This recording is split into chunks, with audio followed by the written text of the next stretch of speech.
देखिए हम लोग बात कर रहे थे कि डाइलेक्ट्रिक स्लैब को जब हम रखते हैं इलेक्ट्रिक फील्ड में तो वो पोलराइज हो जाता है। और हम लोगों ने पोलराइजेशन डेंसिटी फाइंड किया P। और उसको यूज करके हम लोगों ने फाइंड किया था डाइलेक्ट्रिक कांस्टेंट और इलेक्ट्रिक ससेप्टिबिलिटी में relation K equals to 1+psi।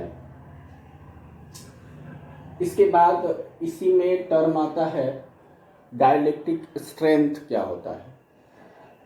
ये सारे टर्म्स डाइलेक्ट्रिक्स के रेफरेंस में हैं जो कि अलग अलग जगह पर यूज किए जाएंगे। जैसे कोरोना डिस्चार्ज एक टॉपिक है, वहाँ पर हम डाइलेक्ट्रिक स्ट्रेंथ की बात करेंगे और डाइलेक्ट्रिक ब्रेकडाउन की बात करेंगे।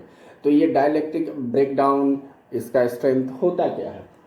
हम कह रहे थे कि इस प्लेट को पॉजिटिव चार्ज दे दिए और इसको नेगेटिव चार्ज हमने प्रोवाइड कर दिया था और कहे कि यहाँ डाइलेक्ट्रिक एक हमने रख दिया।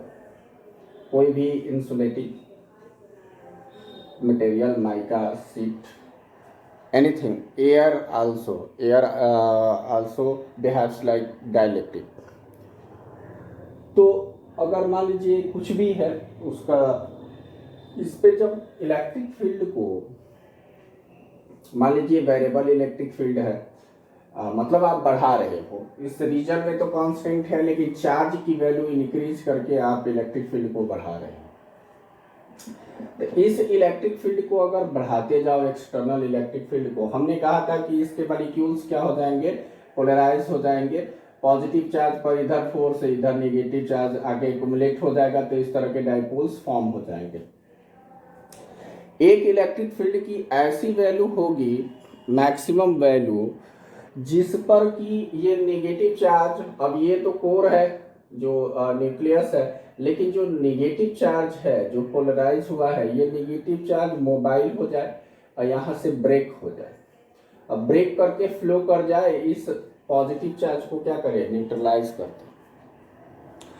तो वो मैक्सिमम वैल्यू, वो मिनिमम वैल्यू, मैक्सिमम क्या, मैक्सिमम तो कितना भी हो जाएगा, that minimum value of electric field at which any dielectric works without its breakdown। ठीक है, अब उससे ज़्यादा अगर किया आपने तो अब क्या हो जाएगा, वो ब्रेक कर जाएगा, मतलब उसके चार्ज क्या हो जाएंगे, मोबाइल हो जाएंगे और फिर ये चार्ज यहाँ पर ये डाइपोल नहीं मिलेगा। तो दैट मैक्सिमम कहें, that maximum value of electric field, हाँ उससे ज़्यादा अगर करेंगे तब तो वो ब्रेक डाउन हो जाएगा। एट विच और dielectric can work without its break down is called dielectric strength. उसको क्या कहा जाता है। अब ये छोटी छोटी डेफिनेशंस हैं डाइलेक्ट्रिक के रेफरेंस में, तो ये सारी चीज़ें जानना जरूरी है क्योंकि डायरेक्ट कोई यूज़ कर दे। डाइलेक्ट्रिक स्ट्रेंथ क्या होता है, तो डाइलेक्ट्रिक स्ट्रेंथ क्या होता है, that maximum value of electric field, external electric field at which and dielectric can work without its breakdown। वो बिना ब्रेक हुए क्या करे, वर्क करे। तो उसको, उस इलेक्ट्रिक फील्ड की वैल्यू को ही हम क्या कहते हैं, डाइलेक्ट्रिक स्ट्रेंथ। और ब्रेक डाउन भी आप समझ गए हैं कि ये चार्ज क्या हो, जाहिर बात है इलेक्ट्रॉन ही फ्लो करेगा, ये पॉजिटिव चार्ज फिर किधर चला जाएगा इधर, तो यहाँ पर ये न्यूट्रलाइज करेगा, यहाँ पर ये न्यूट्रलाइज करेगा, तो उसको डाइलेक्ट्रिक ब्रेकडाउन कहा जाता है। तो ये एक टर्म है। दूसरी बात, ये जो चार्ज इंड्यूस्ड हो रहे थे ड्यू टू पोलराइजेशन, मैं कह रहा था कि ये प्लस, ये माइनस, ये ये प्लस, ये माइनस, ये माइनस, ये प्लस, तो ये कैंसिल हो जा रहा था और यही बचेगा, मतलब सरफेस पर इधर पॉजिटिव चार्ज और इधर क्या आ रहा था, नेगेटिव चार्ज। डाइलेक्ट्रिक के सरफेस पर ये जो इंड्यूस्ड चार्ज है, इस चार्ज की वैल्यू आप कैलकुलेट कर सकते हो। वो कैसे, तो वो इस तरीके से कि आप जानते हैं डाइलेक्ट्रिक्स, अगर कोई मीडियम यहाँ पर फील कर दिया गया तो यहाँ पर जो इलेक्ट्रिक फील्ड होगा, आप कह रहे थे कि E0/E इक्वल टू क्या होता है, E naught by E equal to K होता है। दैट मीन्स ई की वैल्यू जो यहाँ इलेक्ट्रिक फील्ड होगी वो क्या कितनी होगी, ई नॉट बाई के। और ई नॉट आप अगर क्यू चार्ज इसको प्रोवाइड किए हैं तो क्यू अपान क्या होगा, Q upon epsilon naught A into के होगा कि नहीं, यही ई की वैल्यू होगी। और नेट इलेक्ट्रिक फील्ड यहाँ पर external electric field E naught, net electric field at inside dielectric equals to E naught minus E induced charge के कारण इलेक्ट्रिक फील्ड हमने लिखा था, या ई पी आप कह दो। ये हम लोगों ने लिखा था कि rho sigma upon epsilon naught A, और ये कितना था, sigma P upon epsilon naught A. तो sigma minus sigma P upon epsilon naught A ये नेट इलेक्ट्रिक फील्ड हो जाएगा। सिग्मा को आप लिख सकते हो, sorry sigma upon epsilon not सिर्फ होता है, सॉरी ए नहीं रहेगा, क्यू जब आएगा तब। तो अगर क्यू के टर्म में हम लिखें तो ये जो चार्ज होगा वो क्यू अपान एप्सिलॉन क्या होगा, क्यू अपान एप्सिलॉन नॉट ए। अगर इसकी बात करें तो क्यू अपान ए, तो ए इंटू एप्सिलॉन नॉट। तो अगर हम लिखना चाहें तो Q minus Q induced upon epsilon naught A, ये वैल्यू आएगी। अगर कैपिटल क्यू यहाँ लिखा हूँ, चलिए यहीं स्मॉल बना दिया। मान लीजिए क्यू चार्ज है, इस पर क्यू चार्ज आपने इन प्लेट्स पर प्रोवाइड किया है। एक्चुअली मैं अभी बताऊंगा कैसे चार्जिंग की जाती है, कैसे चार्ज प्रोवाइड किया जाता है प्लेट्स को। हम ये मान रहे हैं कि ऑलरेडी वो चार्ज हैं, ठीक है, चार्ज प्रोवाइड किया गया है उस तरीके से। जाहिर सी बात है यहाँ पॉजिटिव यहाँ निगेटिव, तो ये फोर्स ऑफ अट्रैक्शन के कारण इस सरफेस पर ये नेगेटिव आएगा। आप चाहें तो इसको केवल पॉजिटिव चार्ज दे दो एक प्लेट को और दूसरे को पास रख दो, तो दूसरा वाला नेगेटिवली चार्ज हो जाएगा। ऐसे ही आप जानते हो due to polarization, electrostatic polarization के कारण वो जो चार्ज फ्री इलेक्ट्रॉन्स होंगे उसको अट्रैक्ट कर लेगा, तो इस सरफेस पर नेगेटिव। तो वो बातें अभी हम डिस्कस करेंगे कैपेसिटर में, जस्ट शुरू करने वाले हैं इसके बाद। लेकिन उसके पहले ये भूमिकाएं बना देना जरूरी है कैपेसिटर पढ़ाने के पहले, कि आपको समझ में आए। अब जरा देखिए, ये वाला इलेक्ट्रिक फील्ड और ये इलेक्ट्रिक फील्ड दोनों आपस में इक्वल हैं, तो आपस में इक्वल कर दो तो क्या आएगा, Q minus Q induced upon epsilon naught A equal to Q upon epsilon naught A into K. तो ये तो कैंसिल हो गया, तो K into Q, K capital रहता है, K into Q minus K into Q I equal to Q. हमें Q I की वैल्यू फाइंड करनी है, तो K इंटू क्यू आई इधर भेजा, इसको इधर भेजा, तो ये हो जाएगा क्यू के माइनस 1 होगा। तो यहां से क्यू आई की वैल्यू कितनी हो जाएगी, के से डिवाइड कर दो क्यू, और ये हो जाएगा 1 माइनस 1 बाई के।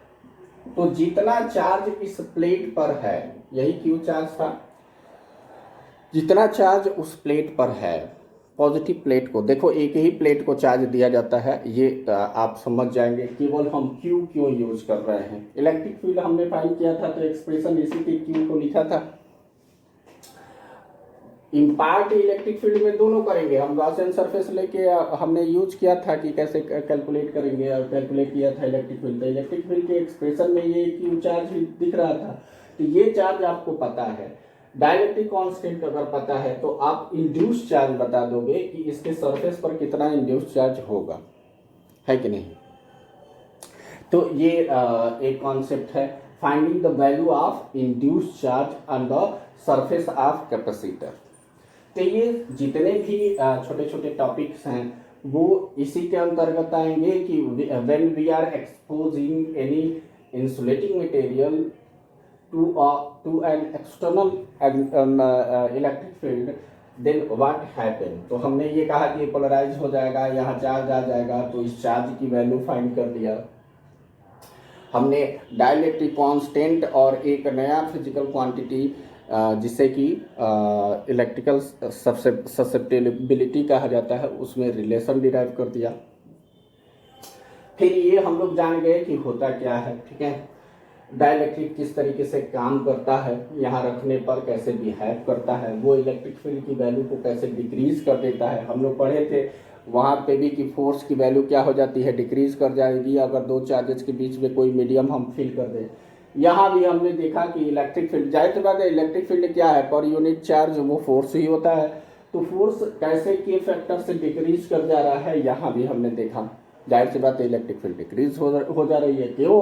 तो ये पोलराइज हो जाएगा, एक इलेक्ट्रिक फील्ड अपोजिट डायरेक्शन में जनरेट कर देगा, और वही electric field, net electric field क्या हो जाता है, रिड्यूस हो जाता है। ये रिलेशन तो हम लोग पहले ही चैप्टर से लिए थे, और यही डेफिनेशन है डाइलेक्ट्रिक कांस्टेंट की, या तो E नॉट बाई ई कहो या F नॉट बाई एफ के कहो, ठीक है। तो अब हम बढ़ेंगे, ये इंड्यूस चार्ज की वैल्यू हो गई। अब कैपेसिटर का, कैपेसिटर क्या होता है, इसके बाद टॉपिक वही है। एक और टर्म होता है फोर्स ऑन दिस प्लेट, ठीक है, इन प्लेट्स के बीच में फोर्स कितना होता है। तो सिंपल अगर डेरिवेशन में बताऊं आपके स्तर पे, तो आप सिंपली जैसे Q टाइम्स E करते हैं उस तरीके से फाइंड कर सकते हैं। तो force between plates of force between two charge plate, हम कहें, कैपेसिटर का नाम अभी नहीं लेंगे, हम कहें कि आप इस तरीके से चार्ज प्रोवाइड किए हो कि Q चार्ज इस प्लेट को तुमने प्रोवाइड कर दिया, ये D डिस्टेंस पर है, D डिस्टेंस पर, और एरिया ऑफ क्रॉस सेक्शन, मतलब इस प्लेट की एरिया क्या है, सरफेस फेस का एरिया कितना है, A। तो आप बता, अगर Q चार्ज आपने पॉजिटिव इसको प्रोवाइड किया तो ये इस पर इंडक्शन, ड्यू टू इंडक्शन उतना ही चार्ज जनरेट कर देगा। बहुत करीब ये रखे गए हैं, हमने ये सेपरेशन जानबूझ के ज़्यादा दिखाया है ताकि आपको दिखे, लेकिन very close to each other ये रखे गए हैं। तो उस केस में ये जो पॉजिटिव चार्ज होगा इस फेस पर आ जाएगा, मान लो Q चार्ज हमने प्रोवाइड किया, प्लस Q, और जाहिर सी बात है ये प्लस Q इसके फ्री इलेक्ट्रॉन्स पर फोर्स लगाएगा, तो इस वाले फेस पर इतना ही नेगेटिव चार्ज आ जाएगा, माइनस Q, और इसको हमने क्या कर दिया, अर्थ कर मान लो, ठीक है। तो दूसरा वाला क्या हो जाएगा, न्यूट्रलाइज हो जाएगा ये वाला सरफेस, और इस नेगेटिव चार्ज के कारण इस पर क्या रहेगा, चूंकि इस पर तो हमने चार्ज प्रोवाइड किया था, ये इंड्यूस चार्ज है, ठीक है। ये सिचुएशन है, यही कैपेसिटर में होता है। हम क्या करते हैं वो हम बताएंगे, लेकिन अभी हमें क्या डिस्कस करना है, फोर्स, कि ये कितना फोर्स अप्लाई करेगा इस वाले प्लेट पे, अगर ऐसा है तब, ठीक है। तो अगर ऐसा है तो ये फोर्स अप्लाई करेगा due to the presence of electric field, और इलेक्ट्रिक फील्ड यहाँ पर हम लोगों ने क्या लिखा था, सिग्मा अपान एप्सिलॉन, ये लिखा था। तो ये इलेक्ट्रिक फील्ड तो इन दोनों के लिए होगा ना, ये electric field E plus Q भी होगा, और electric field due to minus Q भी होगा, और दोनों का डायरेक्शन क्या होगा, सेम है कि नहीं। तो दोनों का मैग्नीट्यूड चूंकि इक्वल है, तो दोनों ही चार्ज के कारण जो इलेक्ट्रिक फील्ड भी होगा वो भी क्या होगा, इक्वल होगा। इसका मतलब E plus Q plus E minus Q, इन दोनों की वैल्यू क्या होगी, सिग्मा अपान एप्सिलॉन, और magnitude of E plus Q equal to क्या होगा, magnitude of E minus Q, ये मैग्नीट्यूड ही लिखा हूं, है कि नहीं, magnitude of E minus Q, that means अगर इसको E मैं कह दूं से, अगर ऐसा कहें तो इन दोनों को ऐड करेंगे E प्लस ई, ये कितना होगा सिग्मा अपान एप्सिलॉन नॉट। तो 2E कितना हो जाएगा सिग्मा अपान एप्सिलॉन नॉट। तो E की वैल्यू क्या हो जाएगी, है कि नहीं, सिग्मा अपान 2 एप्सिलॉन नॉट। मतलब एक प्लेट के कारण जो इलेक्ट्रिक फील्ड होगा, हम अगर कहें कि ये वाली प्लेट इस प्लेट पे कितना फोर्स लगाएगी, तो आप तो इलेक्ट्रिक फील्ड के कारण इस चार्ज पर ही फोर्स लगेगा, बाकी ग्रेविटेशनल फोर्स तो काफ़ी कम लगेगा, इलेक्ट्रोस्टैटिक फोर्स के कंपैरिजन में उसको हम क्या कर देंगे, इग्नोर कर देंगे। तो आप ये कहोगे कि यहाँ पर जो इलेक्ट्रिक फील्ड होगा इस चार्ज के कारण उसका फोर्स जितना होगा वही इस प्लेट का इस प्लेट पर फोर्स है। तो सिर्फ इस E प्लस क्यू की वैल्यू कितनी होगी सिग्मा अपान 2 एप्सिलॉन नॉट। इस माइनस क्यू की भी वैल्यू, उसके कारण इलेक्ट्रिक फील्ड की वैल्यू किसी पॉइंट पर इन बिटवीन टू प्लेट्स क्या होगी सिग्मा अपान 2 एप्सिलॉन नॉट। तो फोर्स लगाएगा वो सिग्मा अपान 2 एप्सिलॉन नॉट के वजह से, अपने इलेक्ट्रिक फील्ड की वजह से, क्योंकि उसका फोर्स हम फाइंड कर रहे हैं। अगर कोई तीसरा चार्ज यहाँ आ गया तो ये दोनों फोर्स लगाएंगे, मतलब दोनों के कारण जो इलेक्ट्रिक फील्ड है उसके कारण हम फोर्स कैलकुलेट करेंगे। तब हम इलेक्ट्रिक फील्ड क्या कहेंगे, in between plates electric field sigma upon epsilon not है, लेकिन इस प्लेट का इस प्लेट पर फोर्स अगर कैलकुलेट करें तो इसमें दोनों का इलेक्ट्रिक फील्ड इम्पैक्ट है। चूंकि इसी प्लेट पर फाइंड कर रहे हैं तो स्वयं इसका इलेक्ट्रिक फील्ड हम नहीं ना कंसीडर करेंगे, इलेक्ट्रिक फील्ड हम कंसीडर करेंगे सिर्फ इस प्लेट का। तो इसका कितना होगा सिग्मा अपान 2 एप्सिलॉन नॉट। तो फोर्स क्या हो जाएगा, फोर्स F इक्वल टू क्या होता है E plus Q multiplied by क्या होगा माइनस क्यू, है कि नहीं। तो क्यू टाइम्स ई होता है, तो माइनस चार्ज है इस पर, जाहिर सी बात है इस पर फोर्स क्या होगा, फोर्स ऑफ अट्रैक्शन लगेगा, इस डायरेक्शन में फोर्स लगेगा, है कि नहीं। इधर इस पर लगेगा एफ माइनस क्यू, तो फोर्स ऑफ अट्रैक्शन लगेगा, वही फोर्स ऑफ अट्रैक्शन हम फाइंड कर रहे हैं। सिग्मा अपान क्या हो जाएगा 2 एप्सिलॉन नॉट इनटू क्या हो जाएगा क्यू। तो ये क्यू अपान 2 ए into epsilon naught into Q, तो कितना हो जाएगा Q square upon 2 epsilon naught A. ये फार्मूला हो जाएगा फोर्स का, ठीक है। तो ये सारी बातें छोटी छोटे टॉपिक हैं।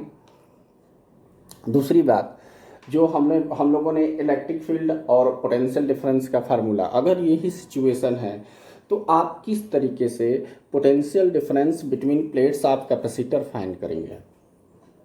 यहाँ पर एक यूनिफॉर्म इलेक्ट्रिक फील्ड है सिग्मा अपान ई। ये भी मैं बता दूं कि इन प्लेट्स के बीच में ये टॉपिक हो गया। ये force between plates of capacitor आप लिखेंगे, अलग से टॉपिक लेकिन छोटा है।